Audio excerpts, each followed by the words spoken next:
Yo, what's up, chefs? It's Vinny, and I've got something pretty special for you guys today. Yesterday on stream, I got my Amazon to Endgame. I'm currently sitting at level 73, and all I've done since getting to Endgame is spend about 3 to 5 hours just hyper focused on trying to put together this synergistic build idea between Lightning Spear and Combat Frenzy, to where in maps, all you have to do is run around, spam Lightning Spear, you'll get an infinite supply of Frenzy charges, and just obliterate literally everything. I do have a Maxroll planner set up for this, which is going to include a section to get you through the leveling process, and then show you how to set this up once you get into the end game. All for an extremely low budget, to be clear. But before we hop into the Maxroll planner and the full guide, I thought I would just show you guys what's going on my screen when I'm in maps. So here's a recording. I'm just going to show you guys really quick, and just, I'll let you see for yourself. Kaboom. Kind of looks like double heralds, I'm not gonna lie. Kaboom. And then here, before this, just to be clear, this is a rare monster.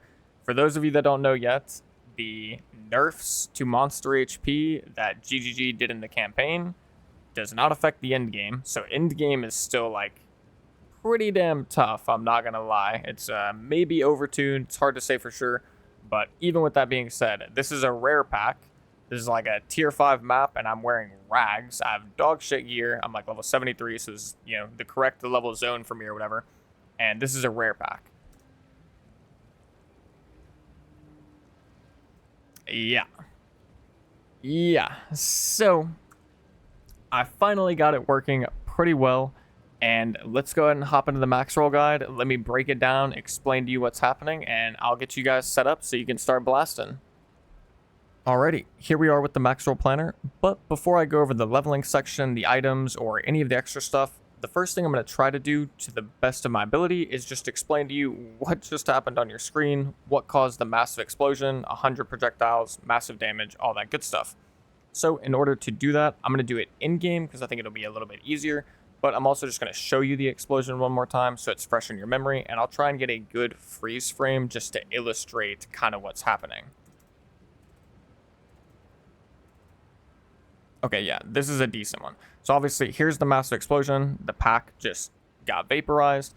And then the important part is you can see here, there's a ton of just extra projectiles still going outwards. Like over here, there's probably going to be another like 15, 20 projectiles coming out of these guys. There's a full lightning spear here, which is another like 30 projectiles, which I'll explain in a second. And the important part is that these are going to go out and they're going to clear stuff off screen. Or if it was just a much bigger pack, it would have still killed the entire pack. Like, there's a lot more juice left in this explosion, basically, is what I'm trying to say. But let me go ahead and try and break this down and explain what caused this. So, there's kind of 3 things happening at once, and one of them is more important than the other ones, so that's what we're going to focus on. But the 3 things that are happening is 1, a frenzy charge to lightning spear. You're going to need one of those. You're also going to need to have a volt, this support gem, socketed into your lightning spear. And then finally, I was using Herald of Ice. Herald of Ice is not mandatory, but I will explain that in just a little bit. So let's start off with Volt though, because this is the most important one.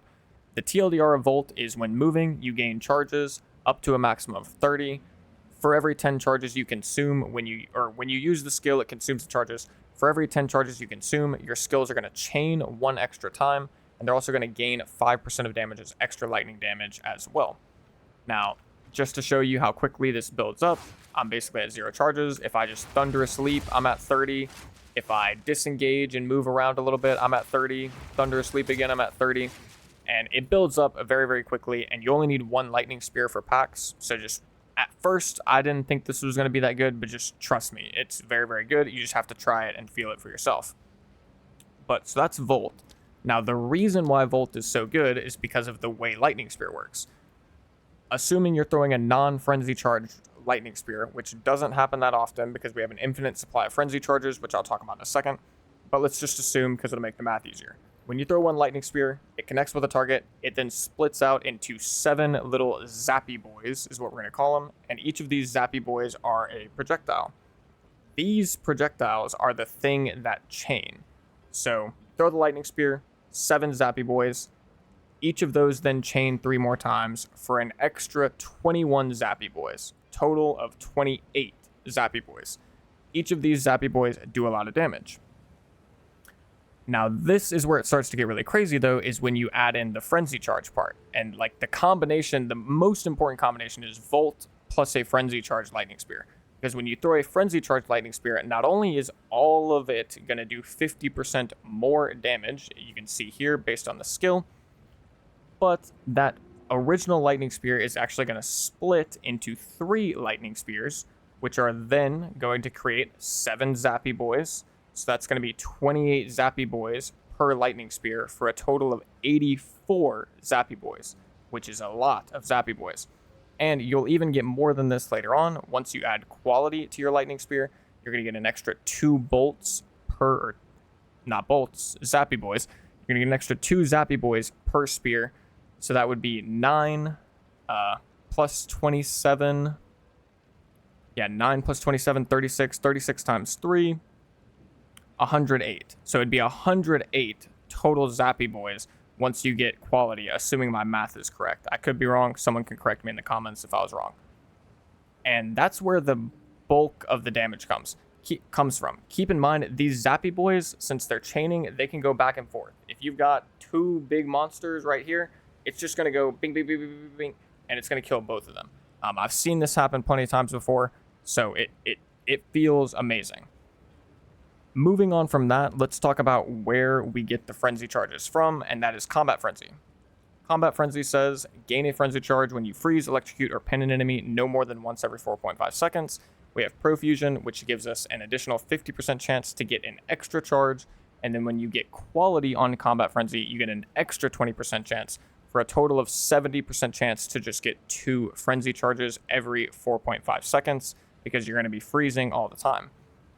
And now the way we freeze is through this helmet, the 3 dragons.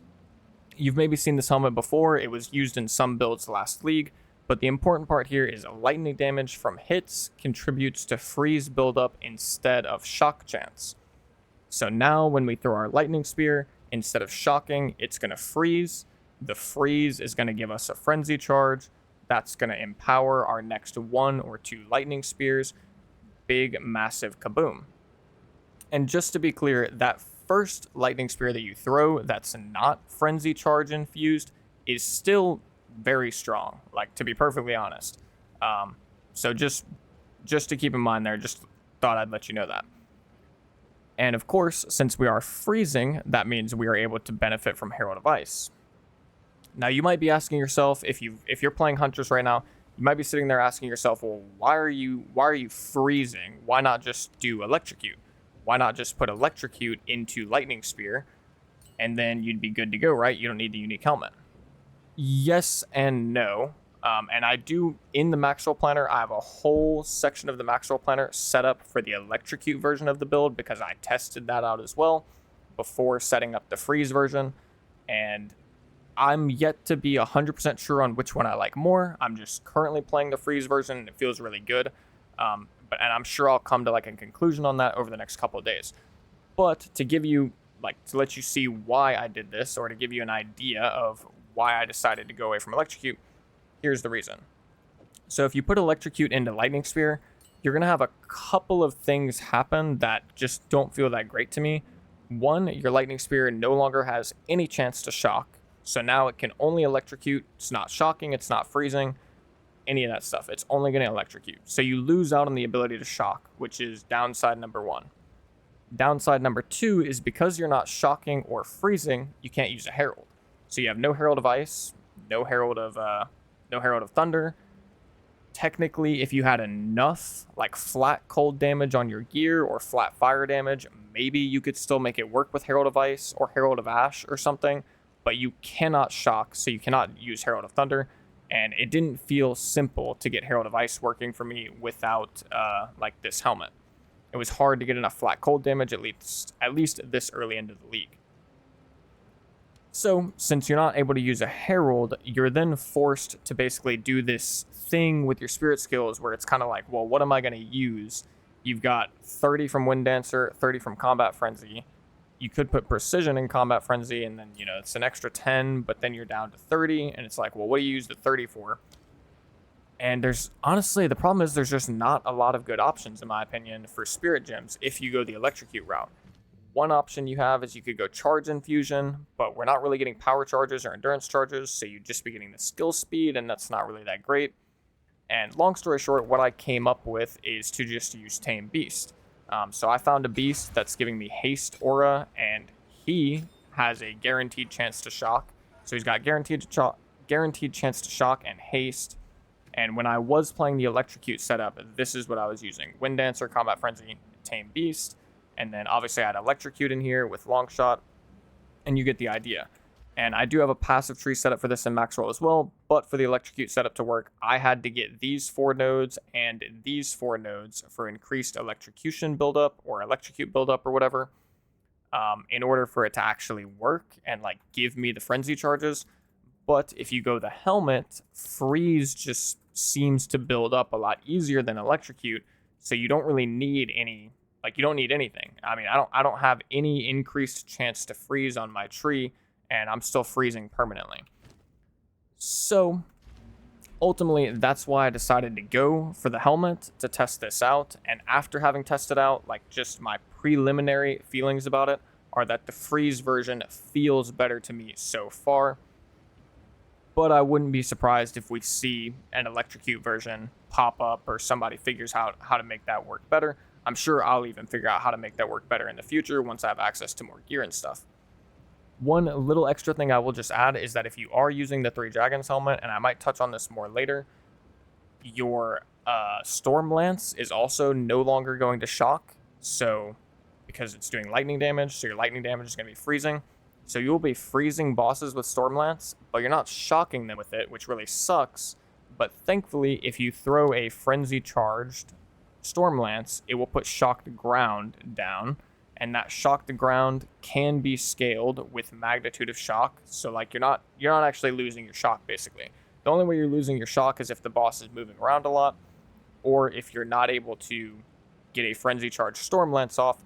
But you are, because we're playing Sniper's Mark. So for bosses, you just Storm Lance, Storm Lance, Storm Lance, Sniper's Mark, Explosive Spear, and then it'll proc the Sniper's Mark, you'll get a Frenzy Charge, and then you just throw a Frenzy Charge Storm Lance, and it puts the shock to ground down, and you're good to go. Alrighty, so hopefully you guys have a general understanding of what's causing the massive explosion and why this setup actually feels really, really good. I'm also just going to quickly touch on bossing as well really quick. So our boss damage is pretty decent. We were able to get through the 3rd Ascendancy Trial of Sechamus fighting the Scorpion Lady. Had no problem with that, and I'll show you a clip in a second of me killing the map boss from that same map I showed earlier. But before I do, I just want to really quickly say that GGG said that we were going to be allowed to like lock our weapon sets to where we could use the same set of weapons for weapon set 1 and 2. Like, it would duplicate it. They even had a teaser video. You can still find it on their forum where in the video he like hovered his mouse over this and then right clicked and it just duplicated his set to both things. For some reason that's not available. Long story short, I don't know why, but it's not. Or they changed it and I just don't know where it is. But once that's available, we're going to start using attrition. Attrition stacks up over time while you're near a rare or unique monster, and ultimately you end up getting 53% more hit damage, which is a lot of extra damage, but we just can't use this right now. We would have to get 1 extra skill slot, so we'd have to drop something in here, which we'd figure that out when we got there, or we'd get another unset ring or something. But once that's activated, eventually we'll put in attrition. We'll have Combat Frenzy and Herald of Ice set to weapon set 1. We'll have attrition set to weapon set 2, so when you go to bosses, you just swap to weapon set 2, and now you've got Wind Dancer and attrition, which is much better for bosses than Combat Frenzy and Herald of Ice. And we don't need Combat Frenzy on bosses because we're getting Frenzy Charges from Sniper's Mark. With that out of the way, here is the little clip of the boss from the map. Like I said, we did the 3rd Ascendancy trial boss as well, the Scorpion Lady, and the damage is decent. We would have 50% more damage if we had attrition running and the boss fight took long enough. But yeah, it's pretty damn good. It's gonna get better too, like once we get more gear and stuff. And I haven't paid too much attention to my bossing damage yet because bosses haven't felt that hard and they felt good. So yeah, this will get improved in the future, but there you saw it. It was pretty good. 418,000 damage pretty quickly. It's not bad. With that out of the way, I'm going to go ahead and hop into the Maxroll planner, and I'm going to try to rapid fire through this as fast as possible. I'm going to rely on you guys to do a little bit of research on your own, to come here to the Maxroll planner and look over it if you want more information, but I'm going to go ahead and rapid fire through it really quick. So for the freeze variant, the version that I'm currently playing, here are all the skills. Obviously, when you're running Lightning Spear, the most important part is Volt. The other ones are just damage multipliers. We're still running Explosive Spear with the same 3 support gems we've been running for a long time. Still running Storm Lance. Now we're running Concentrated Effect, Primal Armament, and Rising Tempest. We got rid of Reach, which is what we were using before. Still got Thunderous Leap. The only thing we've done here is we've added Blind. So eventually we're going to put Blind Side, which is another support, into our Storm Lance, which when you're hitting a blind enemy with the supported skill, you get 15% more critical hit chance and damage.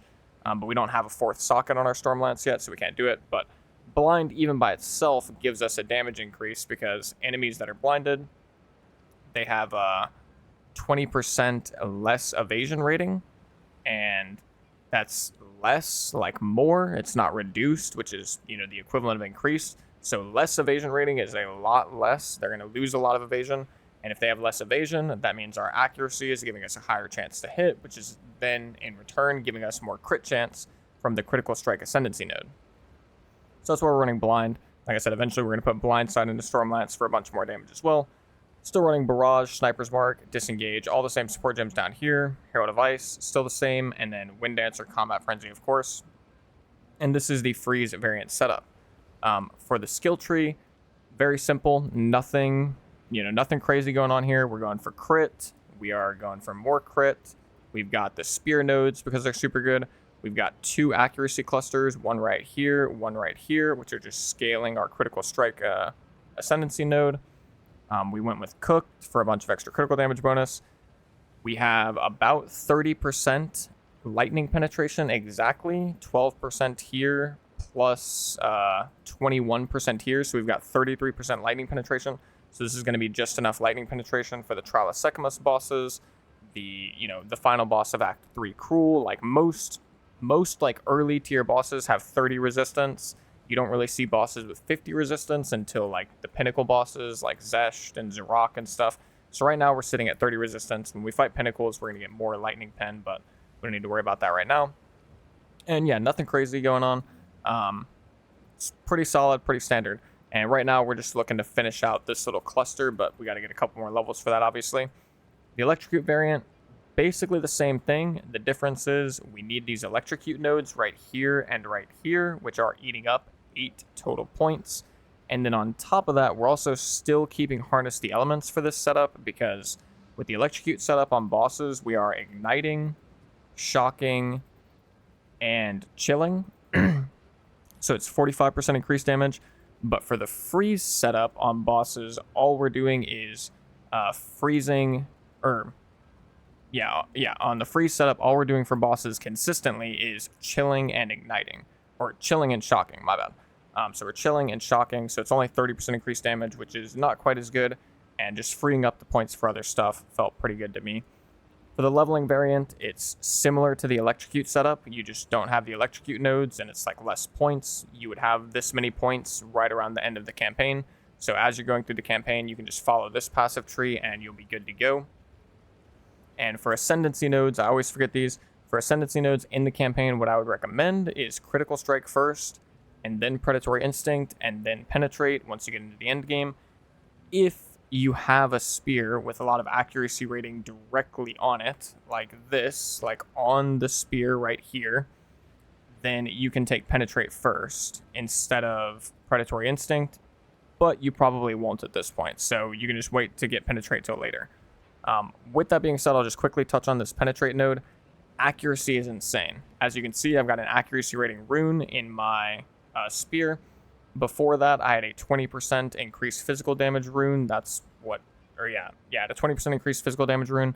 And with that, my lightning spear was doing like 10,000 flat DPS. With the accuracy rating, I gained like 700 DPS. Accuracy rating is cracked. It's so good, especially flat accuracy on your weapon once you get Penetrate. it is so much damage. So just keep that in mind. Moving on from the passive tree, for the leveling variant of the skills, I should have probably touched on these a second ago, but I'll just go over them now. So when I was leveling up, I was making use of Volt and Lightning Spear, but I just wasn't doing anything with Combat Frenzy, really. I have Combat Frenzy here. I will edit this really quick, actually. This was supposed to be Herald of Thunder. My mistake. Herald of Thunder. We'll just get that added in really quick. Magnified Effect and Elemental Focus. So yeah, so for leveling up, I was still using Lightning Spear, but I wasn't electrocuting or freezing. Obviously, we didn't have the unique helmet, and the Electrocute just didn't feel as good in the campaign. I did try it, but it just didn't work as well because it's hard to get like all 8 of these nodes and still have enough damage at that point to sufficiently electrocute. Like, enemies are just dying too quick. So instead of doing that, I would just say forget about the frenzy charges. For the campaign, you can literally just run Wind Dancer, Herald of Thunder, the whole time. Once you get to Act 3 Cruel and you get your final 40 Spirit, at that point, it's kind of up to you. You can run Loyalty, or you can run a Tame Beast if you want. You can run Ghost Dance if you have Energy Shield. Just do whatever you want, basically. It's really up to you. That third slot, there's just not a lot of good options unless you either commit to Electrocute, and at that point you can go Tame Beast, and you have to find a beast with good mods. Or if you go the freeze version, then you can use Herald of Ice. For the Electrocute variant for Endgame, everything is basically the exact same, except we're using Electrocute instead of Ice Bite. So we're still using Longshot, but it's instead of Ice Bite, you use Electrocute. And then instead of Herald of Ice, we use Tame Beast with Loyalty and Meat Shield. For some reason, Maxroll Planner didn't let me put Meat Shield as a support, so I can't put it. So just do with that what you will, but I'm using Meat Shield. It's a Tame Beast, Wind Dancer, Combat Frenzy, and yeah, that's the Electrocute setup. Everything else stays the exact same though. So, and it functions basically the exact same, except it just doesn't. You don't have the explosions from Herald of Ice, and you're getting whatever bonuses you have from your Tame Beast. So mine has haste, so I'm moving around faster, which feels pretty good. But the beast does die in one hit, even with Meat Shield, so it's kind of meh. And then it's also, we don't have the points really to spare to go into the companion nodes over here. Maybe we could get the resistance nodes for our companion at some point if we decide that we want to stick with that, but we'll worry about that in the future. As for the items, there's basically nothing to write home about here. A lot of these items are still the same exact thing we were using in the campaign. The only things we have purchased in the end game are our helmet, which we got for 5 Exalted Orbs. Do not buy it for 1 Divine if you have a Divine, which most people probably don't, but just activate the live search. You can get one for 5 to 10 Exalted Orbs. Hopefully the price of the helmet doesn't go up after this video. I promise you, there was a lot of them for 5 Exalted when I bought it earlier this morning. Then we also bought a spear. The important part of the spear is the accuracy rating and physical damage. Also, the flat cold helps, but you don't need flat cold. This could be flat fizz. It could be flat fizz, flat cold, flat fire, flat lightning. Any of those would honestly pretty much be fine. Flat fizz would probably be the best, though, for this specific setup anyways, with the helmet, because then that flat fizz would get converted to lightning from Lightning Spear, which would then get converted to freeze chance, and so it's even higher chance to freeze, which never hurts. So outside of the helmet and spear, the only other thing we got is this amulet, which is accuracy rating, life, crit chance, resistance, and everything else is just random ass shit we got from the campaign. I mean, this belt is literally terrible, but I can't find anything better. Our resistances are not capped. We are cold capped, but we're almost lightning capped. We're not fire capped. Our chaos is terrible. We only have 63% evasion, which is not a lot. Thankfully, we have 20% block chance from our shield. But the moral of the story here is the gear is terrible. It is really bad. Our chest piece has 717 evasion, which is so low. And yeah, but the build is still working pretty damn good. Or really, really, really good, I would say, actually, considering everything, when you take everything into consideration. For jewels, it's kind of whatever. I do have some trade links set up here. I will include these in the description. Something to just keep in mind here, I'll actually just open one up to show you really quick. Because we are so early into the league, I had to set these up kind of weird, where basically it created a weighted sum filter, but then I made the minimum of the filter very, very low because there's just not a lot of good items. So when you hit search, it's set to Orb of Alchemy right now. Make sure you mess with the buyout price. Exalted Orb equivalent wasn't working yesterday. It's not going to show you anything for Exalted Orbs, even though it says Exalted Orb equivalent. So you probably need to set it to Exalted Orbs and then set it to whatever your max is and then just sort by sum and you're good to go. And it looks like there's actually already some better stuff on the market probably today than there was yesterday. But this isn't all the items, obviously, and I'm not going to do all the trade links because it just wouldn't make sense right now with how wonky the market is because it's day 3. But you can make use of these if you'd like. You can just look over them and you can see what good stats we're looking for. And maybe I'll include, like when the video is posted, I might include just like a general stat priority list down here. I'll think about that. And that is going to conclude the video. I hope you guys enjoyed, and I really appreciate the continued support. I cannot recommend enough that you go try this build. It is extremely fun. It's the most fun I've had since starting to play the Huntress. Not to say that my previous build wasn't fun, but this honestly just feels like double heralds from last league, except it's much, much more satisfying to look at and even play with. The projectiles and like, there's some setup to this. It doesn't feel as simple as just, oh, here are these 2 support gems and now everything explodes no matter what. It's at least a little bit more setup and it just feels more satisfying to play with. So I hope you guys enjoy it. Let me know in the comments if it works out well for you, and I'll hopefully be streaming soon. See you guys there, and later, chefs. And last but not least, take it easy, chefs. As you fade away.